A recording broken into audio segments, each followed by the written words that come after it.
My parents gave my college fund to my cousins, so I got a scholarship, built a company, and bought their house without them realizing it was me. When I was a kid, my parents always said, "We're saving for your future." It became this silent mantra in our house, something they'd remind me of every time. I chose books over video games or passed on parties to finish extra credit. We weren't rich by any stretch. Dad was a technician, Mom worked part-time at a pharmacy, but they made it clear college would be my way out.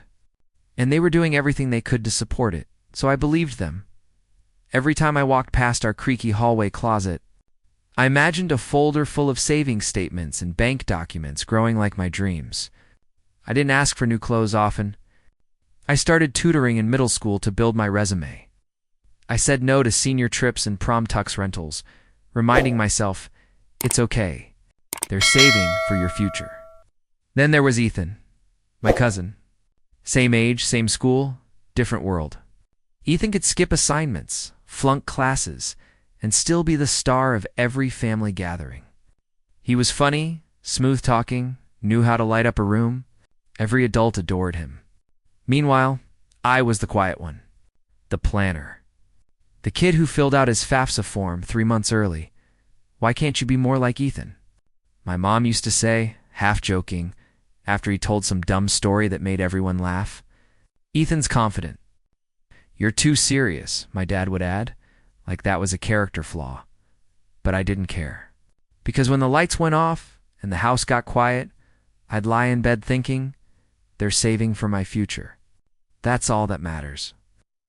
If I'd known back then what they were actually doing with that money, maybe I wouldn't have tried so hard to make them proud, but I didn't, not yet, and that blind trust would cost me more than I ever imagined. I was 17 when I got the acceptance letter. It came on a rainy Tuesday, tucked between junk mail and utility bills, that thick envelope with my name embossed on it. Full scholarship pending financial review. My dream school. The kind of place you framed the sweatshirt from. I ran into the kitchen, letter in hand, barely able to breathe. My mom gave a tight smile. That's amazing. My dad glanced at it, nodded, and went back to his coffee like I'd just told him the weather report. I waited for something, excitement. A hug, even a damn, we're proud of you. But it never came. Over the next few days, I kept bringing it up. Paperwork deadlines, housing deposits, orientation. They kept changing the subject. Mom would say, we'll talk soon, or let's not rush anything. Then one night, I heard them through the hallway vent.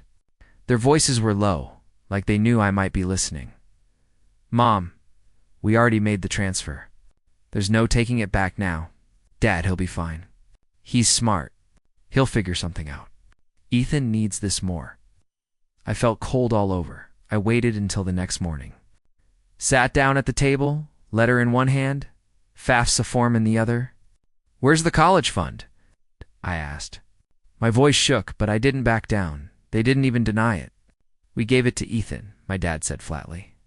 His grades weren't great, and his parents couldn't help. He deserves a chance to. I couldn't believe what I was hearing. That was my future, I said. You're resilient, my mom added. Ethan's not like you. He'd fall apart without help. That was the moment something inside me cracked, not just from the betrayal, but the realization that no matter how hard I tried, I was never going to be enough for them, and I knew right then. I was done asking for permission to succeed. I left home 2 weeks later with a duffel bag, a laptop, and a $200 prepaid Visa gift card my aunt gave me for graduation. That was it. No, we're sorry. No backup plan, no safety net. Just me, a half-paid tuition bill. In a dorm room that smelled like mildew and broken promises, I picked up shifts at the student cafeteria early mornings, serving eggs to people who had no idea. I used to dream of running a robotics lab. By night, I cleaned offices downtown. I barely slept. My GPA dropped so fast, I stopped checking it. The worst part? Ethan? I'd scroll through social media during my 2 a.m. bus rides and see him in his freshman dorm, holding red Solo cups and grinning like a movie star. My college fund was paying for his beer pong tournaments and Uber rides. His captions were always something like, "On my grind," or self-made journey. It was like watching someone wear my skin and pretend it fit. My parents never called to check in. Not once. I stopped answering family group chats. When they sent pictures of Ethan's new car, yes, they helped him buy one. I blocked them. I lived off ramen and peanut butter for months. Lost weight. Missed class. Came close to dropping out more times than I can count. But somewhere in the middle of that hell, I found something ugly and powerful. Rage. Not loud, not explosive. Quiet, cold, focused. I started writing essays like my life depended on it because it did. Applied for every scholarship I could find. Cried in bathroom stalls after rejections, then walked out and kept going. I wasn't trying to prove anything to them anymore. I was trying to survive. I told myself, if no one's going to build a future for me, I'll build it with my bare hands. And I did. But not before life kicked me a few more times first. By the end of freshman year, I was circling the drain, 2 classes away from academic probation. I hadn't paid spring tuition. I was 1 missed payment away from being dropped entirely. Then one night at the campus library, I found it a local nonprofit offering a scholarship for students who overcame personal or financial adversity. The deadline was in 36 hours. I didn't even think, I just wrote. I poured everything into that essay. Not just the facts, the hurt, the betrayal. The image of my parents handing my future to Ethan like it was some hand-me-down jacket. I wrote about working graveyard shifts, sleeping in libraries, going days without hearing my own name spoken kindly. I hit submit at 11:57 p.m. 2 weeks later. I got the email. Congratulations. You've been selected. It wasn't just enough to pay tuition. It covered the next 2 years. I reread the message 5 times before I let myself cry. Not out of joy. Out of relief, I didn't call my parents. I didn't tell a soul. I just walked to class the next day with my head up for the first time in months. With the pressure off, I could actually think. I started going to office hours. Sat in the front. One professor, Dr. Valenti, noticed. She taught a course on logistics and operations, and she saw something in me, called it tenacity with a spine. Oh. She pulled me aside one day after class and said, "You don't think like a student. You think like a systems architect." I didn't even know what that meant, but it stuck with me. She got me a summer internship at a small startup downtown. Minimum wage, startup chaos, broken AC, but I loved every minute of it. For the first time, I wasn't just surviving. I was building. I didn't know it yet. But that internship would become the seed of something way bigger than I ever imagined. That startup internship didn't pay much, but it lit a fire I didn't know I had. They were a tiny e-commerce brand, struggling to keep up with orders. Packages were getting lost, delays were killing their reviews, and their warehouse was a disaster. Most interns were bored or frustrated. Me. I saw a puzzle. I started staying late, mapping out their shipping process on whiteboards, suggesting automation tools, negotiating with local couriers. The founder, Maria, pulled me aside one day and said, "You know, you've saved us thousands in just 2 weeks, right?" It was the first time in my life someone looked at me like I wasn't just smart. I was useful. By the end of the summer, I'd built them a basic but efficient logistics. It's a system using free tools in a Google Sheet. I didn't even know this was a real career path until Maria said, "You ever think about consulting?" That word stuck back at school. I changed my major to supply chain and operations. I started taking small freelance gigs for local brands, fixing their back-end systems, managing deliveries, even helping them source cheaper packaging. It was quiet work, unglamorous, but people kept saying the same thing. You make complicated things simple. Asterisk. Ethan dropped out. Yep, after a year and a half of partying, failing classes, and racking up debt, he called it quits. I found out through a cousin's Facebook post, proud of Ethan for stepping into the real world. No one mentioned the fact that my college fund had evaporated into his GPA. I didn't feel angry anymore. I felt distant, like we were living on 2 different timelines now, and I liked mine better. What started as a side hustle soon became an LLC. I called it Pulse Flow Logistics, just a name at the time. But it was mine. and it would end up taking me farther than anyone in my family ever imagined. By 25, PulseFlow was no longer just a side gig. What started with scrappy spreadsheets and local brands had grown into a lean, remote-first logistics consultancy. I had 4 contractors, a handful of long-term clients, and a modest but steady income. We weren't flashy, but we worked. Then something wild happened. One of our clients, a small cosmetics brand, went viral on TikTok. They sold out overnight. Chaos. Orders tripled. Their fulfillment center crashed. Everyone panicked except us. Asterisk, we stepped in, rerouted their system, restructured their supply chain in 48 hours flat. The founder was so blown away she made a LinkedIn post praising us. That post? It exploded. Within 2 weeks, we had 11 new leads. Within a month, 2 angel investors reached out. I wasn't ready to raise money, but I took the meetings just to know what it felt like. It was surreal, sitting across from suits who used to make me feel small, now asking me about projections, and then out of nowhere, my phone buzzed. It was my mom. Stared at the screen like it was a ghost. I hadn't heard from her in almost 4 years. I let it go to voicemail, then a second call. In a third, I finally answered. Her voice was shaky. She asked how I'd been, told me they were going through something and needed to talk. I said nothing. Then she dropped the Ethan.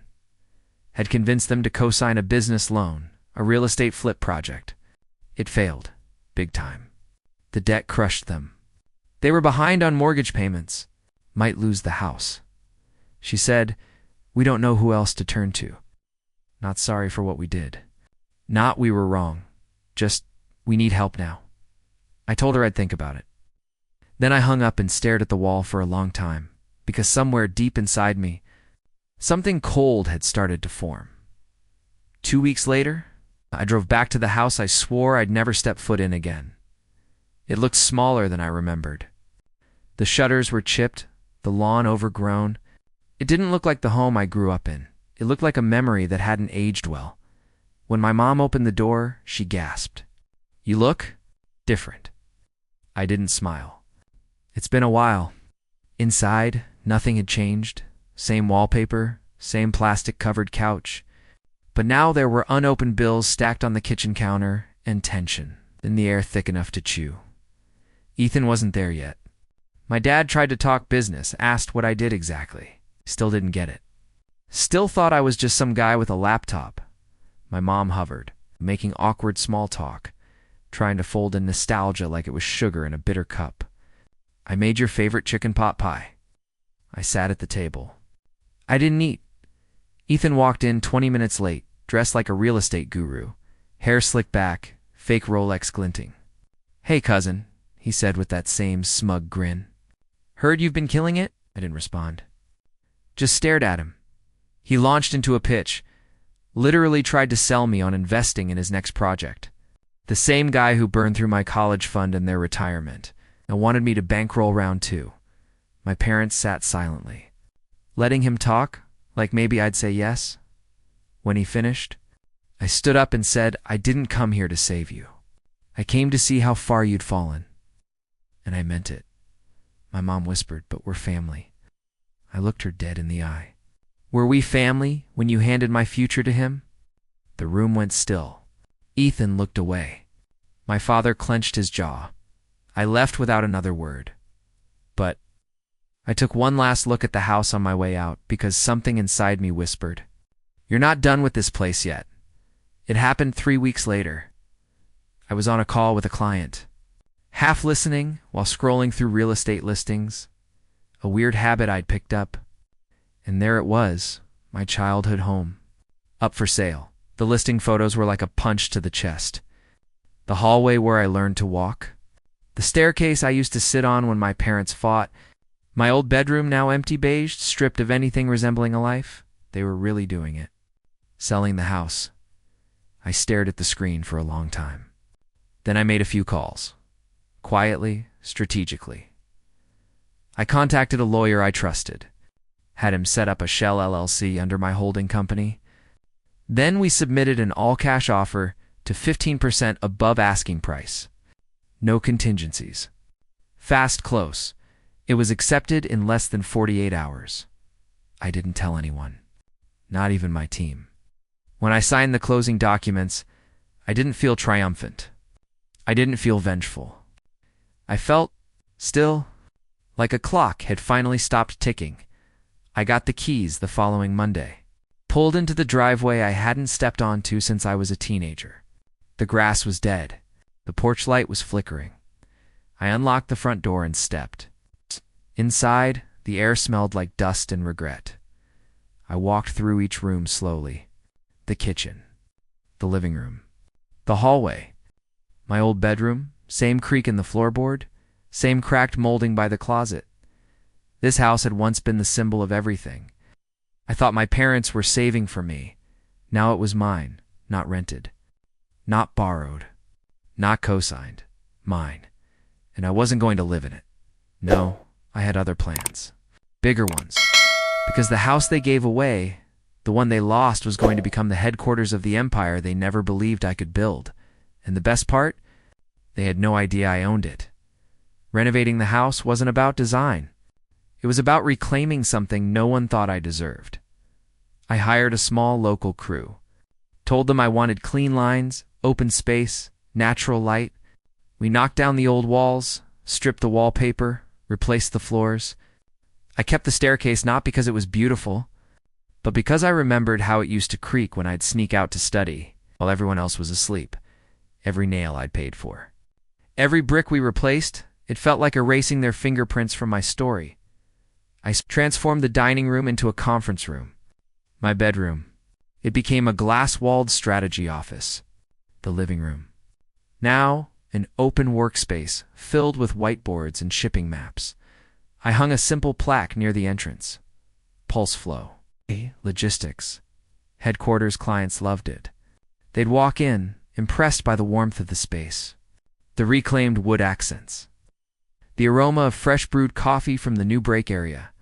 No one knew it used to be my childhood prison. One afternoon, as I was locking up, an older neighbor saw me on the porch. She squinted. "You're Helen and Ray's boy, aren't you?" I gave a faint smile. She looked around. "So you bought the house?" I nodded.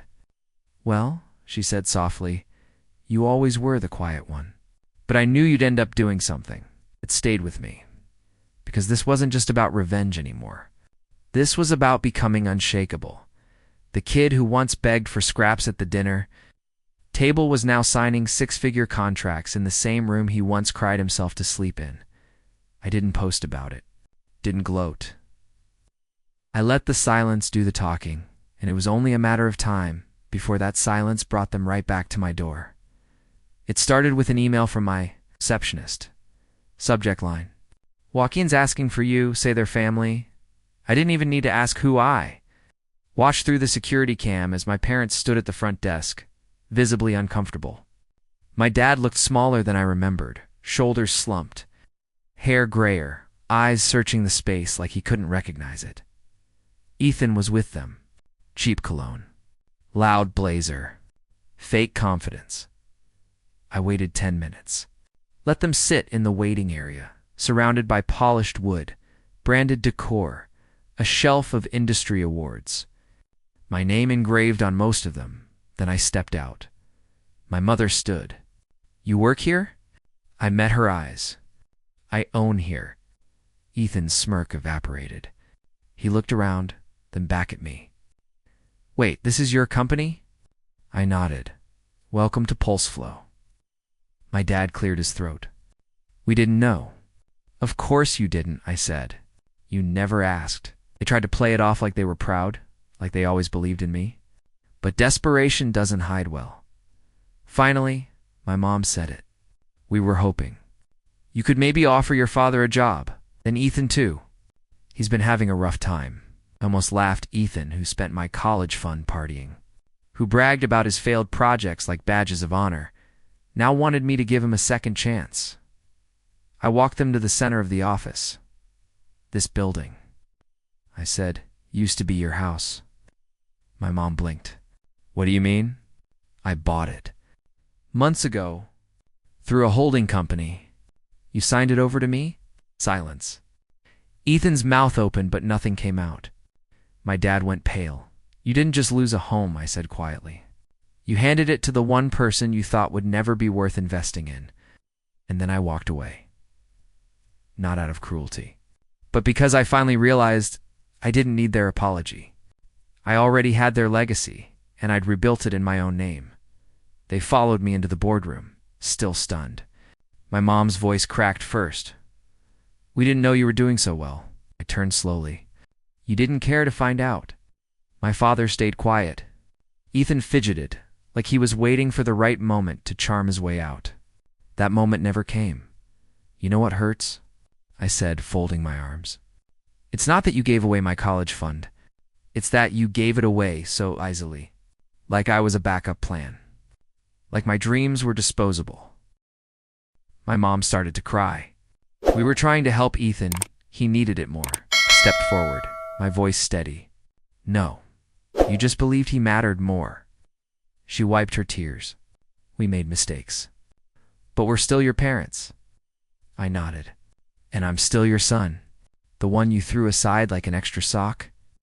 They sat in silence. Ethan finally said, So what now? You're just going to rub it in our faces? I tilted my head. No, I'm going to live my life. You just happened to walk into it, my mom whispered. We're drowning in debt. Your father's health isn't good. Ethan can't get work, we thought. Maybe you could help. I looked at all three of them, then glanced around the room, my company's logo behind me. The hum of success all around. You taught me how to survive without a safety net. You don't get to ask for mine now. Just like that, it was over. No shouting. No gloating. Just the truth, raw and final. They left the building slowly, like gravity had doubled. Ethan didn't even say goodbye. My mom looked back once, but I'd already turned away. It wasn't revenge. It wasn't even closure. It was release. Because after all this time, I no longer needed them to understand what they lost. I had already gained everything I needed. Years have passed since that day. The company has grown beyond what I ever imagined. Multiple clients, a full team, and partnerships with brands I used to dream about. People in my industry call me a quiet disruptor. I like that. Let others chase the spotlight. I'll build empires in silence. Every morning, I still drive past the old neighborhood. The house, my house, sits confidently on the corner, now modernized and unrecognizable to anyone who used to mock my ambition inside those walls. Sometimes I park across the street, just for a moment, not out of spite. Out of awe, because that house used to represent failure, abandonment, betrayal. Now it represents something else entirely. Proof. Proof that I didn't need their approval to become something. Proof that blood doesn't always mean loyalty. Proof that no matter how deep someone tries to bury you, you can grow in the dark. Ethan moved to another state. Last I heard, he's hopping from job to job, chasing schemes that never stick. My parents? I don't know. I assume they're still living with the weight of their choices. They've reached out a few times. Emails mostly. Some apologies, mostly excuses. I don't respond because I'm not angry anymore. I'm just done. I've learned that healing doesn't always look like forgiveness. Sometimes it looks like peace. Sometimes it looks like building a life so full that the people who once broke you have no place in it. Sometimes it looks like locking up your office at sunset, walking to your car and realizing that the person who was once treated like the family, afterthought, ... is now the one who rewrote the entire story, not with revenge, but with results. And that's the part no one ever sees coming.